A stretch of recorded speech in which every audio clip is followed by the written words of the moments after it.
Hello. So we're live. How's everybody doing? I'm doing good, and you are doing really well. So were you on vacation or? Yeah, my brother, my wife, and I went to Denver, Colorado to watch the Broncos beat the Chiefs. So I'm back. We're ready for another great event show. I know we got a lot of people who want to talk, so I'm going to be quiet. Well, I wanted to do just real quick. Do you guys have anything going over there at Sapphire Lutheran Homes? We are getting ready for Christmas. We're going to have our tree lighting on the 5th and our craft show on December 6th. And so we're looking for vendors. And if you want to be a vendor, call 406-363-2800. Awesome. And then I do have a couple events that they didn't want to come. So I told them I would talk about it. Let me pull it up here.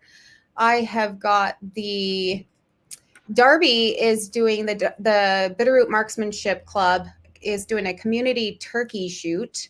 Well, that'll be fun. Yeah, so it's Saturday, November 22nd. There's 10 individual slots available from each hour, going from 9 to 5 at the Marksman Range facility located outside the rodeo grounds.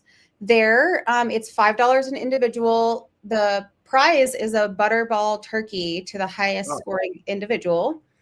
For who do they call to sign up? Yes, so they're going to call Melissa at 406-531-9256 or Joe Hine. He's the president and head coach of the Marksmanship Club, and that's 406-625-2557. All proceeds are going to go to the Darby Food Bank. And even if you get the lowest score, you win 2 Cornish game hens. So, wow. Yeah, that's going on there. And then I did tell the Hamilton players that I'd mentioned, they have the last of their play, I Never Saw Another Butterfly, this weekend on the 21st and 23rd, November 21st and 23rd. And for more information, they can go to hamiltonplayers.com, and we'll put that in the comments there. And then for the Bitterroot Chamber, we've got our business after hours on November 20th. That's Thursday from 4 to 6 p.m. at Valley Republic. And that's our business after hours, open to the public. So just come show up there, and there will be food. Well, I hope so. There's to bring food. That always draws a crowd. The food. It always does. Yeah, food and drink is usually what they provide for business after hours. So if you're ever curious what it looks like in that darkened building there, I know I'm curious. So Thursday, 4 to 6. Perfect. But we have a few guests here today. Okay. I'm very excited about. So our first guest is the Bitterroot Land Trust. And so I'm going to pull up a couple people that decided to join us. Okay. And their faces are covered, so I'm going to take that down. But welcome, Stephanie and Heather. Hi, good morning, ladies. Good morning. Thanks so much for having us. Yeah. All right, so tell us about why you wanted to join us today. What do you want our viewers to know? Well, first, we're so excited. This is the first episode of what will surely be a great podcast for our community. So thank you guys for setting this up to keep everybody in the loop with current happenings. You're welcome. Yeah, we're happy to do it. It's going to be a lot of fun, and we're as long as I can remember to come to the show. I was like, I'm going to have to wing it without the personality. You're the personality of the show, so I'm glad you're here. Okay. Well, great. Well, yes, as Dawn mentioned, I'm Stephanie Sipe from the Bitterroot Land Trust, and this is Heather Menning, a longtime board member. I am the communications director. And for those of you who aren't familiar with the Bitterroot Land Trust, we are a nonprofit organization that has been serving the Bitterroot since 1997. And we work with willing private landowners throughout the Bitterroot Valley. So all the way from Lolo down to Sula and everywhere in between, to conserve working lands, wildlife habitat, water resources, and public access to outdoor recreation. So we just completed a project in the Stevensville area that I'm going to share a little bit about. And then Heather is going to share an upcoming event that we have planned that we hope you can all join us. So we have worked with 68 local families to conserve just about 15,000 acres in perpetuity. So with the growth that the Bitterroot has been experiencing for some time, our community really answered the call with how do we preserve the very values that we love in our valley. So that's open space for animals, wildlife to roam, agriculture that feeds our community, the Bitterroot River, and clean water resources, and then places for us to get out and recreate, hunt, fish, hike, everything in between. So recently, we partnered with the Bolin family in Stevensville, landowner Marlene Bolin, who wanted to preserve her family's original farm in the 3 Mile and Ambrose neighborhood that her family had been farming since 1935. So a really old farm with great agricultural roots and in close proximity to winter elk range up in the Sapphire Mountains. So for those of you who may be familiar with the 3 Mile Wildlife Management Area, it's directly adjacent to other conserved lands that kind of link into Marlene's ranch. So by preserving her 166-acre farm that she'll continue to lease out to run cattle, hay operation, and so forth, it's adding to about 13,000 acres of protected land in a really neat corridor that's important for not only agriculture, but wildlife movement. So congratulations to Marlene and to our community who supported this tremendous conservation success, and will continue to allow that property to grow hay and food instead of houses for future generations for perpetuity. So that's a fun recent project that we closed, and it wouldn't be possible without our community. So thank you to the Bitterroot Valley for supporting our work, including the renewal of the Open Lands Bond a couple years ago that provides funding for these important projects. Okay, great. And it sounds like you have an event. We do, and Heather would love to talk about that. Yeah, so this will be the third year running. A couple years ago, recognized that, you know, this time of year, especially with all of the winter outdoor enthusiasts, that the kind of culture around having the opportunity to connect over ski films and bring together the community and kind of get that snow stoke started for the season wasn't really something that existed in the Bitterroot. And so I reached out and partnered with Matchstick Productions, and we will be bringing a premiere of this year's film, After the Snowfall, to the Bitterroot. And because I have such a strong place in my heart from a value to protect this valley, I am using the proceeds from that event and will be donating them back to the Bitterroot Land Trust. Okay, that sounds great. And it looks like you can get tickets at bitterrootlandtrust.org. How much are the tickets, please?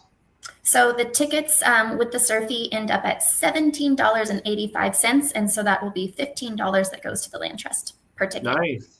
And so will there be food? I mean, that's the same question that we asked a minute ago. Yes. So the event this year will be at the Eagles Lodge. And so with that, they do have some available through the bar. But another local community who's on the Next Gen board has graciously, he will be doing a chili by donation as well. Wow. So we'll have a chili bar set up. There will be popcorn, and then the Eagles will be serving drinks for anybody who needs a thirst quencher during the film. Yeah, and the Eagles, they do a great job. Their bar is fully stocked, and they're very professional. And so that actually sounds like a lot of fun. And it looks like After the Snowfall ski film will be Saturday, November 22nd at 6:00 p.m. at the Eagles. And you want people to buy tickets in advance, or can they buy them at the door?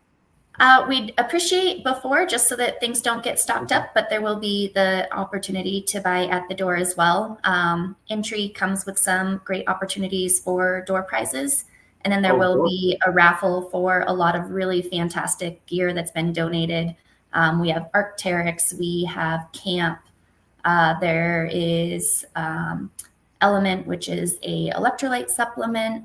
In addition to that, a lot of great other donations from local community members, Aspen Leaf Yoga, Busy Bee Metalwork. So lots of great stuff that will be available. Night at Downing Mountain Lodge. So wow, that's a lot of good prizes. So bitterrootlandtrust.org. Do you have a phone number people could call if they want to ask questions?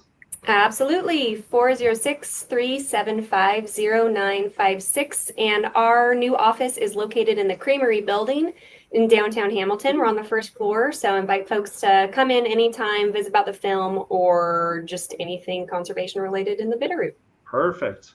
Awesome. Well, thank you for joining us on the show. Yes. Yes, thank you. Thanks for having us. Yep.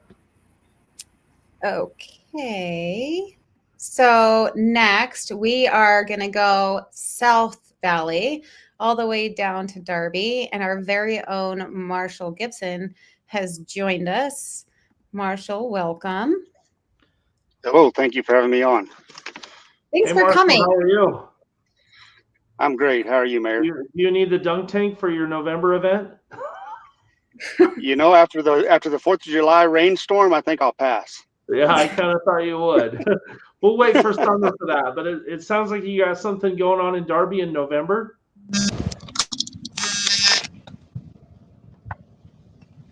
Yeah. Did we lose him? No, I think he's got work. Did your taser? I'm sorry, Mayor, I lost you for a minute. Oh, okay. It Oh, sounds like you have a November event. Yeah, so for November, we've got, we had a few events. We've done a holiday food drive for the Darby Bread Box this last Saturday and brought in a great amount of food and monetary donations that is going to greatly help the bread box for holiday meals. And then coming up this Saturday, the 22nd, we've got the Darby Community Thanksgiving dinner. Wow. Yeah. Dawn, do you have their event on the reel? Oh, yes. Oh my gosh. Thank you. Yeah. Let's do that one instead. There it is. Oh my Okay. gosh. So you've done this. This is your third year of doing this already? This is our third year doing it. This event was started by Stacy Horvath, the wife of our local fire chief, and a member of our community that does great things for all of us. This was her idea. She heads it up, and so she came up with the idea of bringing the community together. And this is a sponsored event by Darby community members and promoted by our Darby Events Committee, as well as our local fire department. Our local fire department will be out delivering meals as far north as Lost Horse. But it's an event that we try to put together to try to get the Darby community together for one meal and some great conversation and enjoyment. Okay. And do you want people to RSVP or they just show up at the door? They just show up at the door. Okay. Is there a donation that you're asking for, or this is just a free meal that people can enjoy? We do not have a donation area. This entire event is completely sponsored by Darby members, Darby businesses, local businesses here in Darby, local community members that volunteer and give donations to make this event happen. Okay, well, that's great. So it's going to be this Saturday, November 22nd from 11 to 3 at the Darby From Club. 11 to 3, yes, sir. Yep, and they're you guys are right there on Highway 93, kitty corner. Is it Mr. T's? Is it still called Mr. T's? Yes, sir. It'll be at the Darby Clubhouse, which is on the corner of Main Street and Tanner. Okay, Yes. right across from the marshal's office. Yes, All sir. right. Straight north of the marshal's office. Okay, and now is there a phone number people can call if they need more information? Absolutely. If they need to get a hold of one of us, they can call me at 406-218-1258. All right, perfect. Well, thanks for being on the show, and I hope your event goes well. Thank you. Thank you for having me. You bet. Sorry, I'm just getting that phone number up. Okay. And then to the public. And then awesome. Thank you again, Marshall Gibson, for joining us. I know you're a very busy man. So thanks again. And we're going to see you again in a couple weeks talking about more Darby events. And we love that because we love to bring more. Absolutely. We got a very busy schedule up until Christmas. Yes. I bet you do. Yeah, you guys are doing great. Awesome. Okay. Thank you again. Yep, Thank you. care. Awesome. So next, and let me take this down before I forget again. Thank you, Dominic. That's what's great about this show. It's live and it's unfiltered. So you get to see That's right. all the little bloopers. So next we have Heather Barber, and she is joining us for the Hamilton Community Cinema. And I'm thinking that a lot of people don't know, Heather, about the cinema in the Valley. And that's one reason we were very excited to get you guys, you guys on the show, or you on the show. Wait. Well, thank you so much for giving us this opportunity, because we have found out when we tell people about what we're doing, most people are getting pretty excited. So on the board of the Hamilton Community Cinema, and we are a recently formed nonprofit that is trying to bring theater back to Hamilton. So that's the very short answer to the question of what do we do. But really, we are trying to work with our community to build the recognition that we deserve a theater, that movies have the power to connect people and enrich lives. And we want to enhance our community and even help with the economic vitality of downtown Hamilton and the Bitterroot Valley through the transformative power of cinema, and not just cinema, but live performances, and partnering with other community organizations to bring plays and music. And we want to do all this, in downtown Hamilton with our eyes on the old Roxy building. So that is sort of the ultimate goal, is that we could actually restore that historic theater and do everything there. But we're open. We understand that the mission is bigger than just one space, but it would be really great if it was that space. So in the meantime, before we have a theater, we are hosting pop-up events, and we've had movies throughout summer and going into the fall and winter to bring people together and just remind people what it feels like to watch a movie in your community with friends, family, neighbors, share laughs and food, of course, always popcorn. We have a great popcorn machine, and drinks, and just be together and not have to be alone watching a screen, but share an experience with people. And it sounds like you're going to be showing The Big Lebowski, and that's going to be this Friday, the 21st of November at 7:00. That's right. Is there admission to the movie? Everything we do right now is by donation, Okay. with an understanding that we are trying to raise funds so that we can build a coffer and ultimately, buy and restore a theater. But we understand that it's, movies should be for everyone too. And so it's a donation based, whatever feels right to you.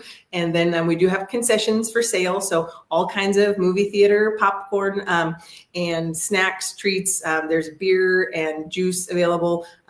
And this Friday, actually, we're trying something a little bit different, where we will be at the Elks Lodge. So most of our movies are being screened at the Bedford building. So it looks like, this is a last minute kind of change. So no fault of your own there.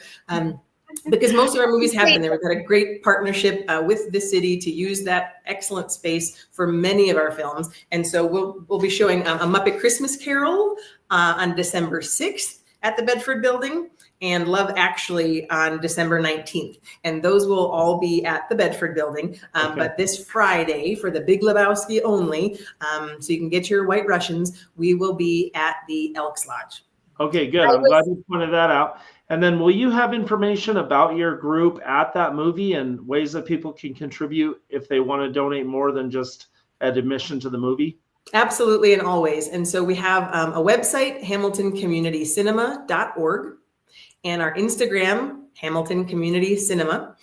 You can find out a lot more there about how to get involved. We're always looking for volunteers and donors. Someday we'll look for, big donors to make the huge gifts to buy and restore an old theater. But right now we're really looking for people to sustain these efforts. So we have a Founders Club, which is $100 a month for 2 years, to help us keep it all going, to keep this vision alive. And we have about 15 Founders Club members now.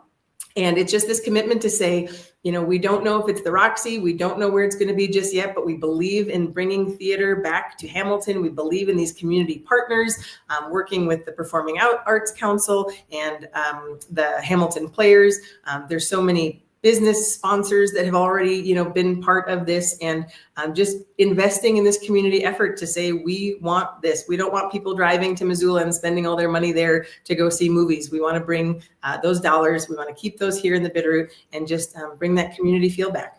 Perfect. I think this is a great idea, and I'm glad you guys are doing this. Is there a phone number people can call if they need more information? Thank you. I was about to give out my personal cell phone here, which is fine, but no, we don't have a brick and mortar, anything like that. We have a 5-member board, and chances are good if you go to our website, you'll know one of us board members or one of our advisory committee members. So I'd say feel free to call or text any one of us for more information. We have a tremendous group of advisors, so board members who own Chapter 1. Mimi's from Mimi's Portico, Brooke Hathaway from SAFE, and all kinds of people investing in this. And the advisory committee is vast. There's nonprofit managers, fundraisers, people who do planning, finance, even people who run other community theaters. So take a look at the website. You'll know someone there. I bet anyone listening will. And so just call or text for any more information. Perfect. All right. Well, we hope your event goes well this Friday. And remember, it's at the Elks Lodge this Friday. Yes. Elks Lodge this Friday, and then back at the Bedford in December for our Christmas films. Okay, perfect. Thank you for being on the show. Thanks for having me. Okay, and last but not least, we are bringing in David Ward from Bitterroot Trout Unlimited. Welcome, David. Thank you. Hi, David. Good morning. And First of all, Dominic, let me congratulate you on the election. So. Well, Thank you. Appreciate that. Very kind of you to say. Yeah. Awesome. So go ahead. Oh, I was just going to say, tell us about yourself. So perfect. Well, I'm the president of Bitterroot Trout Unlimited, and we're a local chapter of a national organization called Trout Unlimited that focuses on the preservation and conservation of cold water fisheries. It's mainly trout streams around our area, and we consider it a pretty important mission to do. And we have 2 main things that we focus on. First of all, is to do projects that will accomplish that mission. This last year and a half, we've been working pretty diligently on the Lee Metcalf restoration. And Nice. We've been able to open several miles of breeding water for trout that had been totally closed off during the construction of the refuge 50 years ago. So that was a pretty major accomplishment. There's been That sounds like it, yeah. a lot of planting of willows and other trees along there to increase the quality of the habitat. The other, and every year we do a project similar to that. And then the other main thing that we do is youth programs. Mm-hmm. So we're in our 6th year of doing something we call Trout in the Classroom. We got eight different classrooms in the valley. Where we give them a chiller, a 55-gallon aquarium, all the instruction and all the chemicals they need. And then early in January, they get 80 trout eggs from the RLE hatchery. We deliver them to them. And all the instructions in terms of how to nurture those eggs from a fertilized egg to a fingerling. And then that fingerling is released in the Hieronymus Park Pond in May towards the end of school. So it's kids learning a lot from that, really enjoy it. everybody wants to stop in and see how the fish are doing. So it's a Perfect. worthwhile Now, project. do you need any sponsors or donations for your programs? We've got it under control for the next year or so. Okay. And then the second thing that we've focused on is the Bitterroot River is, a lot of people are concerned about its health. So we're in the process of doing what's called a macroinvertebrate inventory. We're in the third year of this, and we go in and very systematically inventory 5 specific sites along the river, collect all the macroinvertebrates or big bugs there, and then classify those, count them, and record them. So we're by the third year, we're in the very beginning of starting to be able to see trends in terms of what's happening with those macroinvertebrates. And the reason those are important is that they're a major measure of the health of the river. Okay. So Now, are you looking for members to join your club? Absolutely. How do you go about becoming a member? You go online to Trout Unlimited, and you can join Trout Unlimited National, and then they ask you which chapter you would like to be involved in, and hopefully you'll indicate Bitterroot Trout Unlimited. Sure. Now, what are the annual dues, please? I think it's about $40. Okay. And we're one of 14 chapters in the state and one of several hundred nationally. Okay. Now, do you guys meet regularly? Yeah, we're getting into that. So okay. You're about 2 minutes ahead of me. Okay. I'll slow down. Okay. And then the third youth program we do, which is actually, it's in its 30th year. It's called the Buggers program. It's done over in the middle school, and it's gives the opportunity for 35 middle school students to learn all about trout habitat, to be able to tie 6 trout flies, and then learn how to fly cast. And in the end of it, we have a big fishing day. We have a barbecue, and they get a chance to fish in a nice local pond. That sounds like a lot of fun. Are there spots full, or are you still looking for buggers? We'll announce the buggers here probably in a month for signups. Okay. And then the thing I wanted to announce today was we have a winter program series, and this Thursday, the 20th, at the Elks, we'll be hosting Ian Harris, and Ian is the youth director for the Selway Bitterroot Frank Church Foundation. And this is a very interesting foundation that does a lot of very valuable stuff for youth. Teaches them how to build trails in the wilderness, takes them on camping trips, and gives them a lot of knowledge about what's going on in the wilderness. And Ian is a very, very compelling speaker, and I think you'll enjoy hearing him.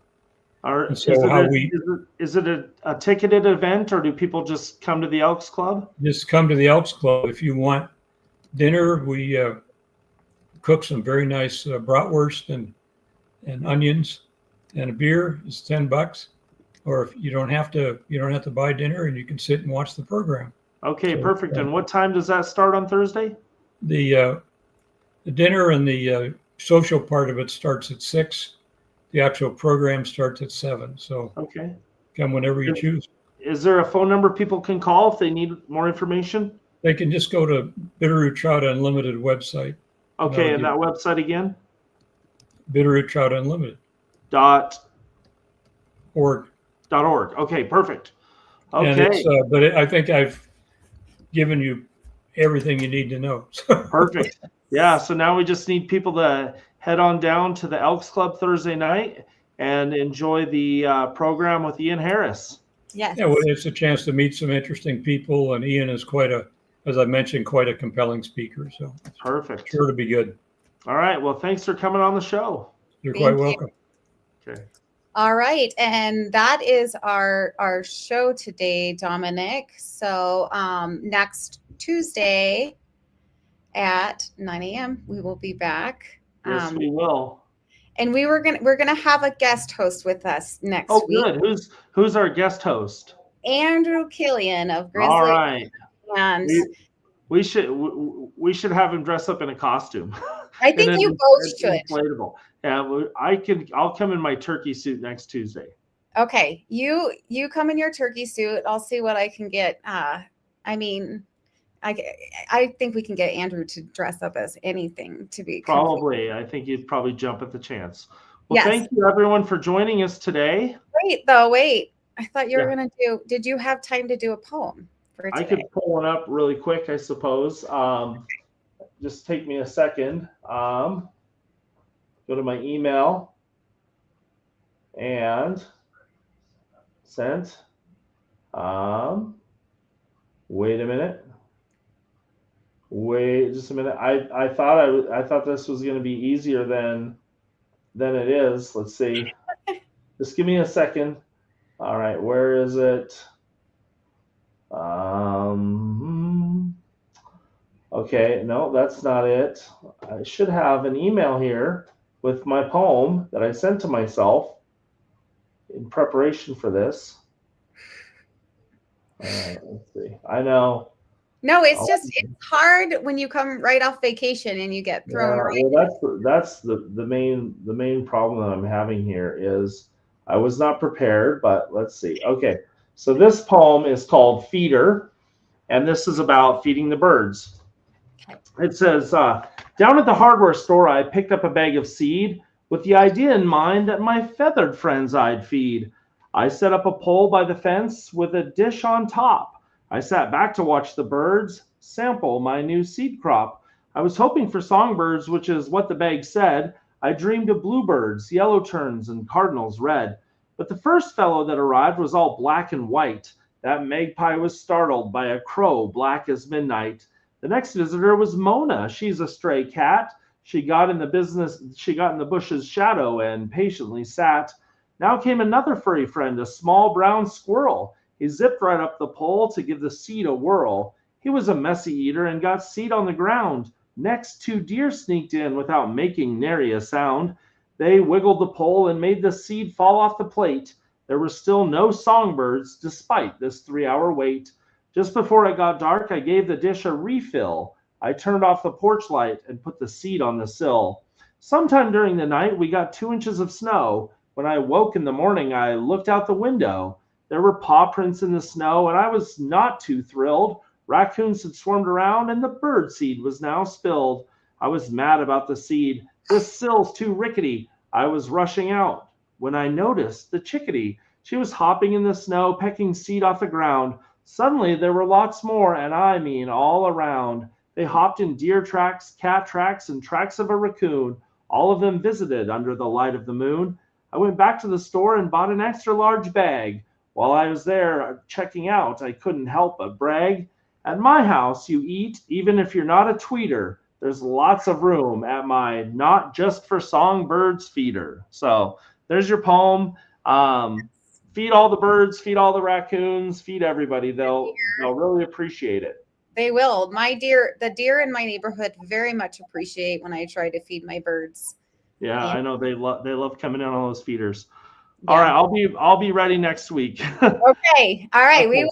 We will look forward to it next week. And again, join us next Tuesday at 9 a.m. Grab your coffee, check your email while you listen to what events are going on for pre and post Thanksgiving. Not a lot going on pre-Thanksgiving, but a lot going on post Thanksgiving. So Stay tuned next week for all of the fun. And until then, we will see you around the route.